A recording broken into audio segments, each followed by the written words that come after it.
Hi friends, who is Jesus అనేటువంటి ఈ సిరీస్లో ఈరోజు మనం ఒక వచనాన్ని ధ్యానిద్దాం. యోహాను సువార్త 1వ అధ్యాయం 29వ వచనం.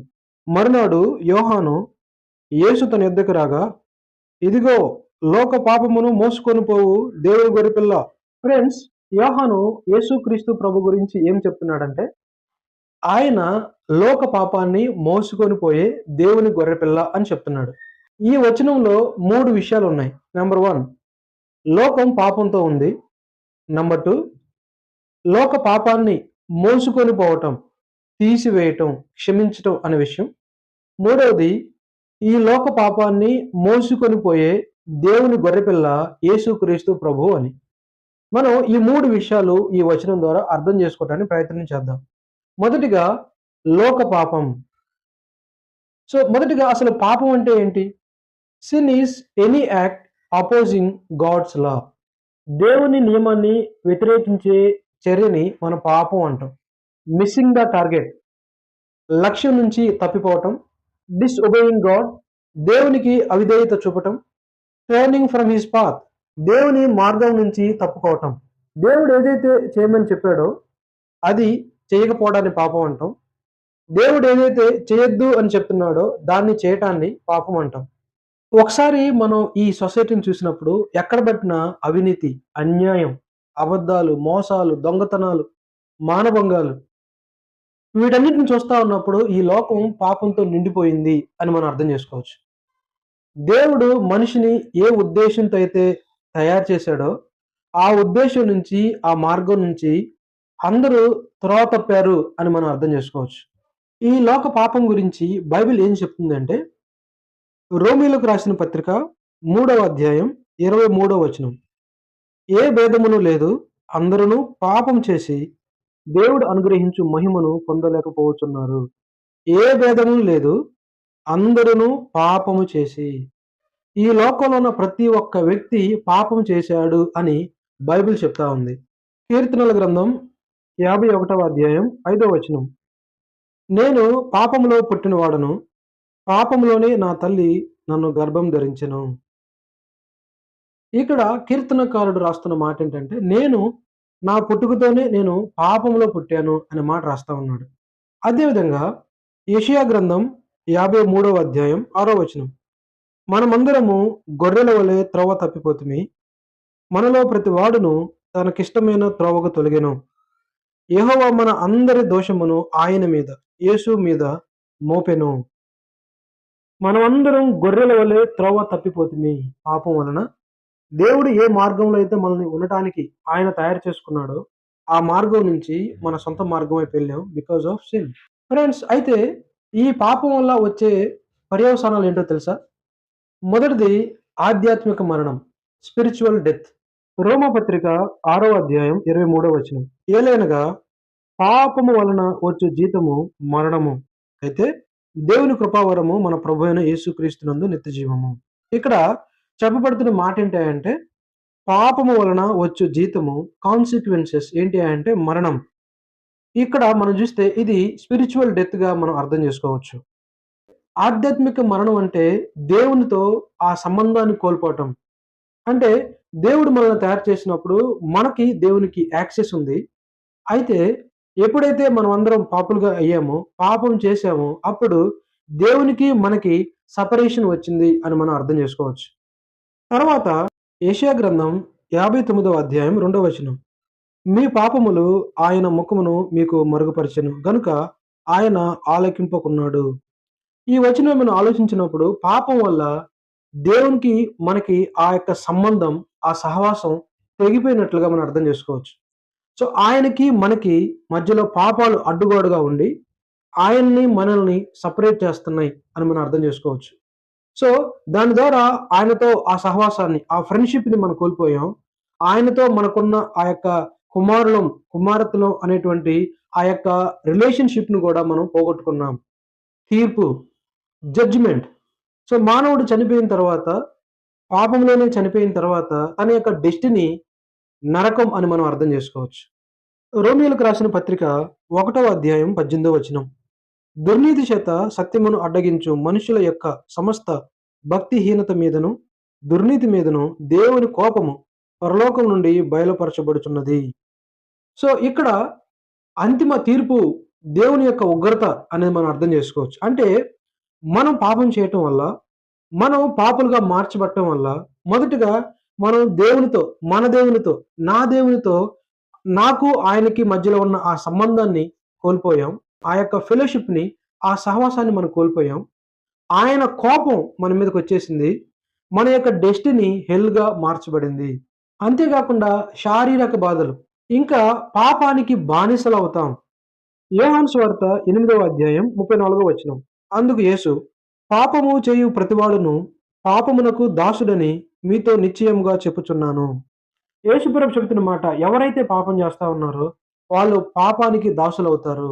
వాళ్ళు స్లేవ్స్ అవుతారు. ఇంకా ఆ పాపపు బానిసత్వంలో ఉంటూ పాపకార్యాలు చేస్తారు. అయితే ఈ పాపం వల్ల మనం దేవునికి దూరమయ్యాం. దేవునికి మనకున్న ఆ రిలేషన్‌షిప్‌ని కోల్పోయాం. ఆ యొక్క ఫెలోషిప్‌ని మనం కోల్పోయాం. నిత్య నరకానికి మనం పాత్రులమయ్యాం. పాపానికి బానిసలమయ్యాం. శారీరక శారీరక రుగ్మతలు, తర్వాత ఫిజికల్ డెత్‌ని మనం కొని తెచ్చుకున్నాం. అయితే ఈ పరిణామాలన్నింటి నుంచి బయటపడాలంటే ఎలా? దానికి సొల్యూషన్ యేసుక్రీస్తు ప్రభు. ఇంత భయంకరమైన పాపాన్ని ఆయన మోసుకొని పోయాడు, తీసివేశాడు, క్షమించాడు అనే విషయాన్ని మనం ఈ వచనంలో చూడొచ్చు. ఆయన మన పాపాలన్నింటిని మోసాడు అనే విషయాన్ని మనం అర్థం చేసుకోవచ్చు. సాధారణంగా వెయిట్ లిఫ్ట్ చేయటం మనం విన్నాం గదా! కానీ ఈయన పాపాలని లిఫ్ట్ చేస్తా ఉన్నాడు. ఈయన మనందరి పాపాలని తీసివేశాడు, తీసివేస్తాడు అనే విషయాన్ని మనం అర్థం చేసుకోవచ్చు. ఎలా? యేసుక్రీస్తు ప్రభు మనందరి పాపాలని ఎలా తీసివేయగలడు? ఆయన దాని కోసం ఏం చేశాడు? యేసు ప్రభు దేవుని గొర్రెపిల్ల. ఆయన మన పాపాలు తీసివేశాడు, మోసుకొని పోయాడు అనే విషయాన్ని మనం అర్థం చేసుకోవటానికి బైబిల్‌లోని పాత నిబంధన గ్రంథంలో కొన్ని బలులను గురించి మనం అర్థం చేసుకోవాలి. పాత నిబంధనలో 5 మేజర్ ఆఫరింగ్స్ ఉంటా ఉన్నాయి.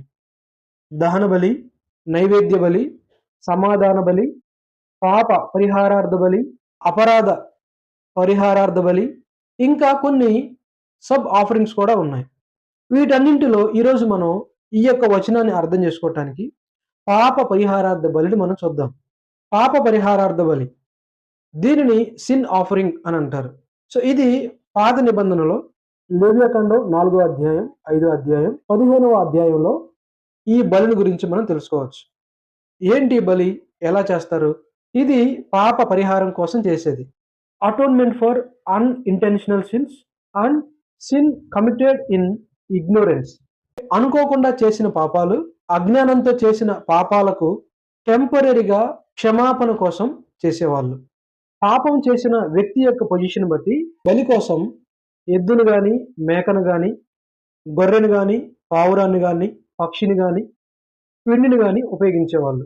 బలి ఇచ్చేటప్పుడు బలి ఇస్తున్న ఆ వ్యక్తి జంతువు తల మీద చేయి పెట్టేవాడు.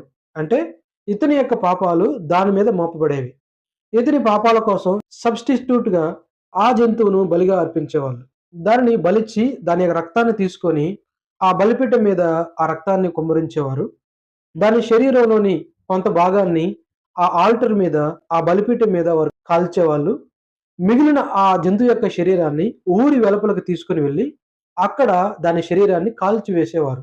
అయితే యోహాను చెప్తున్న మాటేంటంటే, యేసుక్రీస్తు ప్రభువు ఈ లోకంలో ఉన్న వారందరి పాపాల కోసం ఆయన పాప పరిహారార్థ బలిగా దేవుని గొర్రెగా మారాడు అనే విషయాన్ని చెప్తా ఉన్నాడు.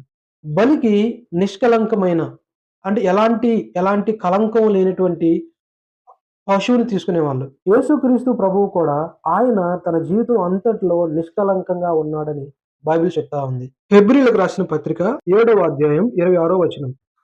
పవిత్రుడును, నిర్దోషియు, నిష్కల్మషుడును, పాపులలో చేరక ప్రత్యేకముగా ఉండువాడును, ఆకాశ మండలము కంటే మిక్కిలి హెచ్చైన వాడునైన ఇట్టి ప్రధాన యాజకుడు మనకు సరిపోయిన వాడు. పవిత్రుడు, నిర్దోషి, నిష్కల్మషుడు, పాపులలో చేరక ప్రత్యేకంగా ఉన్నవాడు. బైబిల్ యేసు ప్రభువు పవిత్రుడు, ఆయన నిష్కల్మషంగా ఉన్నాడు అనే మాట చెప్తా ఉంది. అదేవిధంగా పేతురు రాసిన మొదటి పత్రిక 2వ అధ్యాయం 22వ వచనం. ఆయన అంటే యేసు ప్రభు, ఆయన పాపము చేయలేదు, ఆయన నోటను ఏ కపటమును కనబడలేదు. కొరింథీయులకు రాసిన 2వ పత్రిక 5వ అధ్యాయం 21వ వచనం. ఎందుకనగా మనం ఆయన యందు దేవుని నీతి అగునట్లు పాపమెరుగని ఆయనను మన కోసము పాపముగా చేసెను. పాపమెరుగని ఆయన మన యొక్క పాపాలు ఆయన మీద మోసుకున్నాడు. హెబ్రీయులకు రాసిన పత్రిక 4వ అధ్యాయం 15వ వచనం. మన ప్రధాన యాజకుడు మన బలహీనతల యందు మనతో సహానుభావము లేనివాడు కాడు గాని సమస్త విషయములలోనూ మన వలనే శోధించబడినను పాపము లేనివాడుగా ఉన్నాడు. పేతురు రాసిన మొదటి పత్రిక 1వ అధ్యాయం 19వ వచనం. అమూల్యమైన రక్తం చేత అనగా నిర్దోషమును నిష్కలంకమునగు గొర్రెపిల్ల వంటి క్రీస్తు రక్తం చేత విమోచించబడితిరని మీరు ఎరుగుదురు కదా. ఆయన రక్తం నిర్దోషమైంది. అంటే ఆయన క్యారెక్టర్ చెప్తా ఉన్నారు. ఆయన నిర్దోషమైన వాడు, నిష్కలంకమైన గొర్రెపిల్ల అని చెప్తా ఉన్నారు. అంటే ఏ విధంగా బలి పశువు నిర్దోషంగా నిష్కలంకంగా ఉండాలో యేసు ప్రభు కూడా ఈ భూమి మీదకి వచ్చినప్పుడు ఆయన నిర్దోషంగా ఉన్నాడు. పవిత్రుడు మాత్రమే పాపాన్ని కడిగివేయగలడు. ఏ విధంగా అయితే బలి పశువు యొక్క శరీరాన్ని ఊరి వెలుపలకు తీసుకుని వెళ్ళి అక్కడ దహిస్తారో యేసు ప్రభు కూడా ఆ పాప పరిహారార్థ బలిగా ఆయన్ని ఊరి వెలుపల సిలువ వేయటం జరిగింది. ఆయన అక్కడ చనిపోవటం జరిగింది. పాత నిబంధనలోని ఆ పాప పరిహారార్థ బలి మానవుల యొక్క పాపాలను తాత్కాలికంగా తీసివేస్తే యేసు ప్రభు యొక్క ఆ మరణం అనేది ఆయన బలిగా మన అందరి పాపాలను పర్మనెంట్‌గా ఆయన కడిగినట్లుగా మనం అర్థం చేసుకోవచ్చు. మత్తయి సువార్త 26వ అధ్యాయం 28వ వచనం. ఇది నా రక్తము అనగా పాప క్షమాపణ నిమిత్తము అనేకుల కొరకు చిందించబడుతున్న నిబంధన రక్తము. యేసు ప్రభు రక్తం పాప క్షమాపణ కోసం, అది అనేకుల కోసం, అందరి కోసం పర్మనెంట్‌గా ఆయన పర్ఫెక్ట్ సబ్మిషన్ అయ్యాడు. ఆయన రక్తం చేత మన పాపాలకు విడుదల అనే విషయాన్ని మనం అర్థం చేసుకోవాలి. పేతురు రాసిన మొదటి పత్రిక 2వ అధ్యాయం 24వ వచనం. మనము పాపముల విషయమై చనిపోయి నీతి విషయమై జీవించినట్లు ఆయన తానే తన శరీరమందు మన పాపములను మ్రాను మీద మోసుకొనెను. ఆయన పొందిన గాయముల చేత మీరు స్వస్థత నొందితిరి. సో పేతురు కూడా ఇదే మాట రాస్తా ఉన్నారు. తన శరీరమందు మన పాపములను మ్రాను మీద మోసాడు. ఆయన పొందిన గాయాల చేత మనకు స్వస్థత. ఇది శరీర సంబంధమైన స్వస్థత కాదు కానీ ఆత్మ సంబంధమైన పాపానికి సంబంధించిన స్వస్థత. ఆ వ్యక్తి ఎవరైతే బలిని అర్పిస్తా ఉన్నారో ఆ వ్యక్తి ఆ యొక్క జంతువు మీద చేయి పెట్టినప్పుడు తన పాపాలు దాని మీదకు మోపబడేవి. అదేవిధంగా మనందరి పాపాలు ఆయన శిలువ మీద మోసాడు, మోసుకొని పోయాడు అనే విషయాన్ని మనం అర్థం చేసుకోవచ్చు. ఆయన మన స్థానంలో సబ్స్టిట్యూట్ అయ్యాడు అనే విషయాన్ని మనం అర్థం చేసుకోవాలి. ఈ విధంగా ఆయన ఈ లోక పాపానంతటిని మోసుకొని పోయే దేవుని గొర్రెపిల్లగా ఈ లోకానికి రావటం జరిగింది.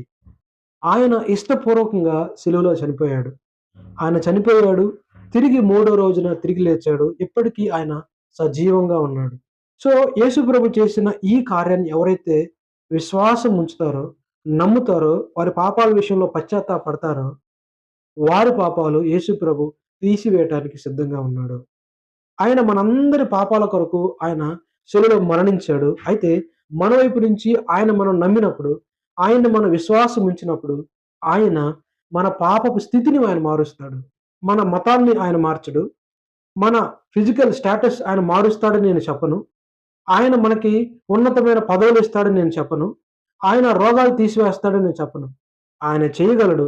అయితే అన్నిటికంటే ముఖ్యంగా ఇటర్నల్ సిన్ వల్ల వచ్చే ఆ ఇటర్నల్ కాన్సిక్వెన్సెస్‌ని ఆయన తీసివేస్తాడు.